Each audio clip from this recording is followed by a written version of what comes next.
बिस्मिल्लाहिर्रहमानिर्रहीम रब्बिश्रह ली सदरी व यस्सिर ली अमरी वाहलुल उक़दतम मिन लिसानी यफ़क़हू क़ौली। अस्सलाम वालेकुम स्टूडेंट्स, आज हम अपने chapter number 9 elements of C language का न्यू टॉपिक पढ़ेंगे, variable declaration and initialisation.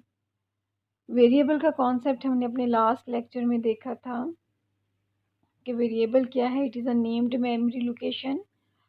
Why we use variable to store our data. आज हम देखेंगे बेटा कि वेरिएबल डिक्लेरेशन क्या है एंड इनिशियलाइजेशन क्या है। Variable declaration, the process of specifying the variable name and it's type.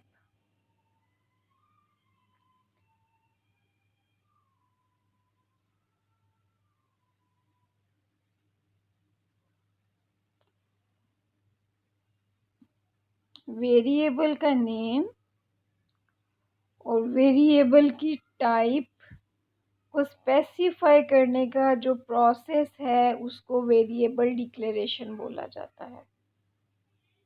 जब भी हमने कोई भी वेरिएबल अपने प्रोग्राम के अंदर यूज़ करना है तो हम दो चीज़ें उसको बताएंगे। सबसे पहले कंपाइलर को हम दो चीज़ों के बारे में इंफॉर्मेशन देंगे वेरिएबल डिक्लेरेशन के अंदर कि हमारे वेरिएबल का नेम क्या होगा और हमारे वेरिएबल की टाइप क्या होगी। बेटा डेटा टाइप्स का कॉन्सेप्ट हमने अपने नेक्स्ट लेक्चर्स में पढ़ना है, क्योंकि अब हम डिक्लेरेशन में इसको पढ़ रहे हैं तो थोड़ा बहुत इसका रिव्यू ले लेते हैं। डेटा टाइप क्या है? अगर आपने कोई नंबर स्टोर कराना है अपने वेरिएबल के अंदर, अगर आपने कोई नंबर स्टोर करवाना है, complete number, for example 0 1 2 3 4 5 6 and so on, complete number, तो हम उसकी डेटा टाइप हमेशा इंटीजर लेंगे। INT उसको हम लिखेंगे इंट।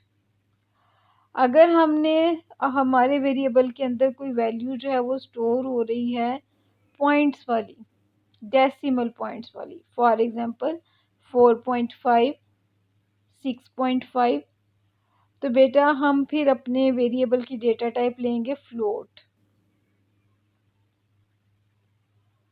अगर हम अपने वेरिएबल के अंदर कोई सिंबल, कोई सिंगल लेटर, कोई सिंगल करैक्टर, कोई सिंगल डिजिट स्टोर करवाना चाहते हैं, फॉर एग्जांपल मैं अपने वेरिएबल के अंदर ए को स्टोर करवाना चाह रही हूँ, it is a single letter, तो फिर हमेशा सिंगल लेटर के लिए मैं उसकी डेटा टाइप लूँगी करैक्टर।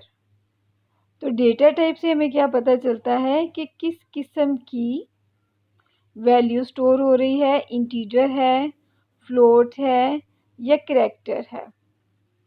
और वेरिएबल नेम क्या होगा बेटा? जो भी हमने अपने वेरिएबल का नेम रखना है वेरिएबल रूल्स के मुताबिक, नेमिंग रूल्स के मुताबिक वो। तो डिक्लेरेशन में हम क्या बता रहे हैं कि हमारे प्रोग्राम के अंदर हमारे वेरिएबल का नेम क्या होगा और उस नेम में किस किस्म की वैल्यू स्टोर होगी, यानी कि इसका डेटा टाइप क्या होगा। वेरिएबल डिक्लेरेशन से कंपाइलर को क्या पता चलता है? Variable declaration provides information to the compiler about variable. जैसे ही आप अपने प्रोग्राम के अंदर कोई वेरिएबल डिक्लेयर करते हो तो वेरिएबल डिक्लेरेशन से कंपाइलर को क्या इंफॉर्मेशन मिलती है? That compiler determine how much memory is needed for each variable. अभी हमने देखा कि ये जो डेटा टाइप्स हैं, इंटीजर में हम नंबर स्टोर करवा रहे हैं, फ्लोट में हम पॉइंट वाली वैल्यू स्टोर करवा रहे हैं, सिंगल लेटर को, सिंगल करैक्टर को, सिंगल सिंबल को हम करैक्टर के अंदर स्टोर करा रहे हैं। बेटा ये तमाम जो डेटा टाइप्स हैं, हमने ये भी देखा, ये तमाम डेटा टाइप्स जो हैं ये मेमोरी में डिफरेंट बाइट्स को ऑक्यूपाई कर रही होती हैं। हमने पढ़ा था ना कि variable is a named memory location, कि हर वेरिएबल का एक नेम होगा और मेमोरी लोकेशन का मतलब है ये मेमोरी में किसी ना किसी नाम से जाके इसने किसी ना किसी एड्रेस पे स्टोर हो जाना है। जब भी बेटा कोई चीज़ मेमोरी के अंदर स्टोर होती है तो वो वहाँ पर जगह ऑक्यूपाई कर रही होती है, स्पेस ऑक्यूपाई कर रही होती है। इस स्पेस ऑक्यूपाई करने को क्या बोला जाता है कि वेरिएबल को क्या चाहिए होती हैं, डिफरेंट बाइट्स।